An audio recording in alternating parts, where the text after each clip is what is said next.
Sous le regard serein du soleil, le jeune Grégory, insouciant et innocent, joue devant la ferme de la famille Villemain. Christine veille sur son fils, ses yeux reflétant un amour tendre et maternel qui emplit l'air.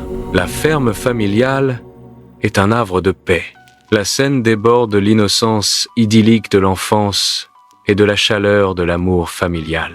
Les collines et les champs verdoyants des Vosges s'étendent. Le paysage offre un témoignage silencieux de la beauté tranquille de la campagne.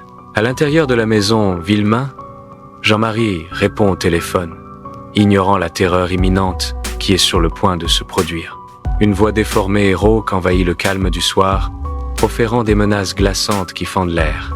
Ses yeux s'écarquillent d'incrédulité alors que les mots de l'appelant anonyme se font sentir, chaque syllabe étant un coup de marteau sur sa paix. Le visage de Jean-Marie se contorsionne d'une crainte croissante. Un masque d'horreur grandissante prenant lentement forme. Le poids du sinistre message l'écrase, la pièce semblant rétrécir au début du cauchemar. Le téléphone glisse légèrement dans sa main tremblante, symbole du contrôle qu'il est sur le point de perdre. Les berges bourdonnent de gendarmerie, leur présence contrastant fortement avec la sereine rivière Vologne sous la lumière faiblissante du soir. Le corps de Grégory est sorti de l'eau.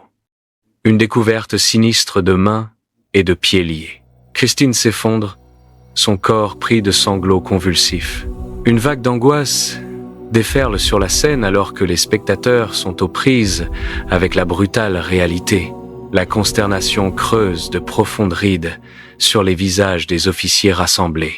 Dans son bureau, le jeune juge Lambert est submergé par l'énormité de l'affaire, son visage reflétant la pression intense. Des documents s'entassent sur son bureau, une manifestation physique du labyrinthe juridique dans lequel il doit naviguer. Sa plume vole sur le papier alors qu'il prend des notes fiévreusement, essayant de saisir chaque détail. Le poids de l'examen minutieux des médias pèse sur lui, une force invisible qui façonne chacun de ses mouvements. La pression politique monte, mettant à l'épreuve les limites de son intégrité et de sa détermination. Sa jeunesse et son inexpérience contrastent fortement avec la gravité de la situation. Sous de dures lumières fluorescentes, les gendarmes se serrent dans la salle de réunion, chacun absorbé par les sinistres lettres corbeaux. Ils scrutent chaque courbe de l'écriture, à la recherche d'un signe révélateur qui pourrait démasquer l'auteur. L'air s'alourdit alors qu'il dissèque le vocabulaire, chaque mot étant une clé potentielle du mystère. La tension monte alors que des hypothèses contradictoires déclenchent des affrontements houleux entre les enquêteurs. Les voix s'élèvent, résonnant contre les murs austères, tandis que les gendarmes s'efforcent de saisir la vérité insaisissable cachée dans les lettres. À l'intérieur du tribunal, la tension monte alors que Bernard Laroche est interrogé. Bernard, cousin de Jean-Marie, nie catégoriquement toute implication dans les événements en cours. Des regards accusateurs se lancent dans la pièce, chacun portant des soupçons tacites. L'atmosphère crépite d'une tension tacite, épaisse d'anticipation. Dehors, une foule de journalistes attend, leur présence amplifiant le drame. Le tribunal bourdonne sous le poids des accusations et de la surveillance du monde.